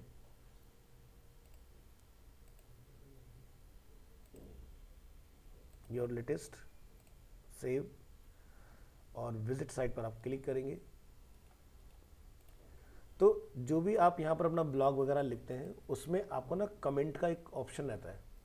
अब कमेंट कोई भी आके करके जा सकता है आपकी साइट के ऊपर, तो कमेंट कोई भी ना कर पाए उसके लिए आपने ये ध्यान रखना है, डिस्कशन के अंदर एक फीचर दिया होता है, user must be registered and logged in to comment, ठीक है। ये ऑन कर दिया तो कोई भी बॉट जो डिफ़ॉल्ट आपके नेट पर बहुत सारे अवेलेबल है वो आपके स्पैम कमेंट करके नहीं जा सकते। यानी कि पहले यूज़र आएगा, अपना अकाउंट क्रिएट करेगा, उसके बाद ही वो आपको कोई बढ़िया सा कमेंट करके जा सकता है, ठीक है। कैप्चा भी तो इसलिए होता है ना। कैप्चा इसलिए होता है, लेकिन कैप्चा बहुत सारे वर्डप्रेस जो साइट ओनर है वो लगाते नहीं है, क्यों, क्योंकि उसका खर्चा होता है। एक बार टोकनाइज करने के लिए उसका कॉस्ट पे करना पड़ता है। तो लोग क्या सोचते हैं भी हम खर्चा नहीं करते, ऐसे चला देते हैं, उसके बाद फिर उसके कॉन्सिक्वेंसेस झेलते हैं कि भाई ये दिक्कतें आ रही हैं। तो जैसे आपको क्या करना चाहिए, जैसे एग्जाम्पल के लिए आज तक पर अगर कोई न्यूज़ वगैरह अवेलेबल है तो हो सकता है इन्होंने कमेंटिंग का मॉडल इसमें रखा हो, नीचे देख लेते हैं, है नीचे, सर उसी फोटो की ये फोटो लाइक का ऑप्शन। हाँ। तो यहाँ पर जैसे आप देखोगे तो अवेलेबल है। तो मुझे ये बोलता है भी पहले अपना रजिस्टर करो, ऐसे नहीं कि कुछ भी आके आप लिख के चले, स्पैम ईमेल से बनाना है, ठीक है। जैसे इस पर हाँ ईमेल जनरेटर आते हैं, लेकिन ट्राई करना नहीं चलेगा इसके ऊपर, हाँ बंद किया हुआ है। नहीं वो होता है, इस तरह की साइट्स आती हैं जो ये बोल रहा है ना, जैसे एग्जांपल के लिए मेलिनेटर होता है, यहाँ से जाके आप मेल सर। ये इसको बोलते हैं हम लोग डिस्पोजेबल ईमेल, हाँ टैग मेल। ठीक है। तो ये डिस्पोजल ईमेल से आप अपना फिलहाल का काम चला सकते हो। ऐसे आप जैसे बहुत सारी वेबसाइट्स होती हैं ना, वो आपसे मांगती हैं कि क्रेडिट कार्ड अटैच करो, तो क्रेडिट कार्ड लगाने की वेबसाइट आती हैं, हाँ। तो उस पर जाइए और यहाँ से अपना कर लीजिए। लेकिन अब इन्होंने क्या करा कि भाई साहब कि लोग वक्त फर्जी अकाउंट लगा देते हैं, वो 1 रुपये की पेमेंट काटते हैं अब करो होशियारी, तो 1 रुपये की पेमेंट आपसे लेंगे, फिर वापस आपके अकाउंट में दोबारा डाल देंगे, ताकि सही बंदे से आ रहा है कि नहीं आ रहा है, ये सारी चीज़ें। तो कंपनियां सब सीख रही हैं, जितने भी लोग जुगाड़ निकालते हैं वो सब सीख जाते हैं। जैसे लोगों ने फ्लिपकार्ट का मिसयूज़ किया, 1 महीना फ़ोन चलाया, वापस कर दिया, अब करके दिखाओ। मिंत्रा से 1 रुपये में कपड़े मंगाए, पहने, पार्टी करिए, वापस दे दिए, अब करके दिखाओ। तो धीरे धीरे कंपनियां समझदार हो रही हैं, सर अभी भी वापस हो जाते हैं। हो जाते हैं, ठीक है। लेकिन अब बहुत चेक है उसके अंदर, जब आपका कपड़ा वापस लेके जाएगा ना, टैग नहीं लूटा होना चाहिए। नहीं टैग तो चलो टैग भी लग जाते हैं, उसमें कोई बहुत बड़ी बात नहीं, टैग निकलने बड़े एक्सपर्ट होते हैं, दवाया टैग बड़े आराम से इजीली निकल जाता है, उसका भी कोई बहुत बड़ा वो नहीं है। अब उसमें क्या होता है, जो लेके जा रहा है तो उसके कुछ सिक्योरिटी चेक है, वो कपड़ा उल्टा करके देखेगा, स्लीव्स चेक करेगा, ठीक है। मतलब कहीं ना कहीं उसको कुछ दिख गया कि भाई ये कपड़ा इस्तेमाल हो रखा है, तो वो कैंसिल कर देगा आपका। तो बहुत सारे सिक्योरिटी चेक से होकर गुजार रहे हैं उस चीज़ों को। अगर आपका चला भी गया, पिकअप भी हो गया, देखिए डिलीवरी वाले को इतना टाइम होता नहीं है, वो वहाँ से पैसे ही नहीं देंगे आपको, रिफंड नहीं आएगा आपका। तो आपने इतना करवा लिया, मेरा दिमाग कंफ्यूज हो गया, तो समझ ही नहीं आ रहा हो क्या रहा है अब। अच्छी बात है ना, वीडियो है, आराम से देखना तसल्ली से। देखो तो डिस्कशन वाले बोर्ड में आपको जो एक इंपॉर्टेंट फीचर है, इसको ऑन कर लेना, तभी आप आज तक जैसा फीचर देख पाएंगे कि भी कोई भी बंदा अगर आपके कमेंट पर कमेंट अगर पोस्ट करना चाह रहा है तो वो पहले अकाउंट क्रिएट करेगा आपके वेबसाइट में। मीडिया से रिलेटेड आप यहाँ पर देखें, कंट्रोल की विड्थ हाइट डिफॉल्ट जो ये प्लान करता है किस हिसाब से आती है वर्डप्रेस की, तो ये साइज आप अपनी थीम के अकॉर्डिंग चेंज कर सकते हो। और नीचे वही वाला फीचर जो मैंने आपको बोला था कि मंथ और ईयर बेस्ड ये फोल्डर बनाएगा। जब भी आप कोई फोटो अपलोड करोगे, मैं जैसे एक टेस्टिंग के लिए आपको करके दिखा देता हूँ, तो ये क्या करेगा, एक वहाँ पर क्रिएट करेगा। चलिए सेलेक्ट फाइल, और डेस्कटॉप से मैं एक फ़ोटो इसमें अपलोड कर देता हूँ जैसे एग्जांपल के लिए, ठीक है। ये हमने अपलोड कर दिया, इसके अंदर लाइब्रेरी में आ चुका है। अब ये डेटा दिखेगा कहाँ पर आपको, तो देखिए जैम्प के अंदर htdocs, यहाँ पर हमारे फोल्डर का नाम है प्रोजेक्ट, प्रोजेक्ट के अंदर wp कंटेंट, इसके अंदर आपको दिखेगा अपलोड, अपलोड के अंदर 2025 करंट ईयर, करंट मंथ, और ये रहा आपका सारा कंटेंट इस तरह से। तो अगर आप चाहते हो कि सब एक ही जगह मिक्स एंड मैच होता रहे, तो इसको बंद कर दो। कौन सा वाला फीचर, मीडिया, ये वाला। तो एक फोल्डर, जैसे हमारी वेबसाइट बनाते हैं ना हम लोग मैनुअली, तो इमेजेस का एक फोल्डर सब डालते जाओ उसमें, तो वैसे आ जाएगा, ठीक है। इसके बाद परमालिंक्स, जब हम लोग कैटेगरीज के ऊपर काम करेंगे तब हम लोग इसको डिस्कस करेंगे किस तरह से हमारा कस्टम स्ट्रक्चर बनके तैयार होगा। प्रिवेसी बाय डिफॉल्ट ये आपका पॉलिसी का एक पेज बना के देता है, आपने इस पेज को यूज़ करना तो यहाँ से बना सकते हैं, डिलीट कर दिया तो यहाँ से रिक्रिएट भी कर सकते हो प्रिवेसी पॉलिसी को, ठीक है। तो यहाँ से आपको मिल जाएगा, और ये आपका सैम्पल पेज जो डिफ़ॉल्ट आपको दिया जाता है। तो वर्डप्रेस के जो फीचर्स हैं, डैशबोर्ड पे क्या क्या चीज़ अवेलेबल है वो हमने कंप्लीट कर लिया है। मेरी दोनों वीडियो है, उसका मैं आपको लिंक एक बार ग्रुप में दोबारा पोस्ट कर दे रहा हूँ, उसको दोबारा से देखिएगा, तो आप उस पार्ट पर आ जाएंगे, थीम कैसे इंस्टॉल करना है, क्या करना है, और ये लिंक आपके ग्रुप में मैंने डाल दिया वीडियो का। आज की वीडियो भी इसी प्लेलिस्ट पर अपडेट हो जाएगी, उसको भी देख लीजिएगा अगर कहीं कोई डाउट है। चलिए मिलते हैं नेक्स्ट क्लास में, thank you so much.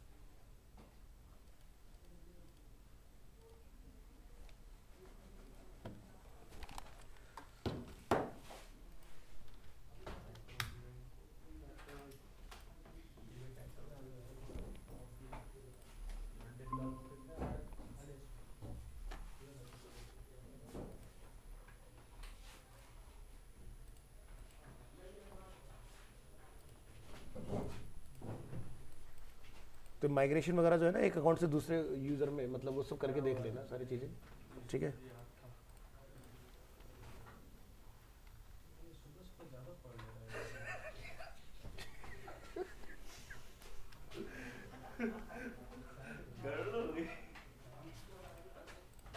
Bye bye.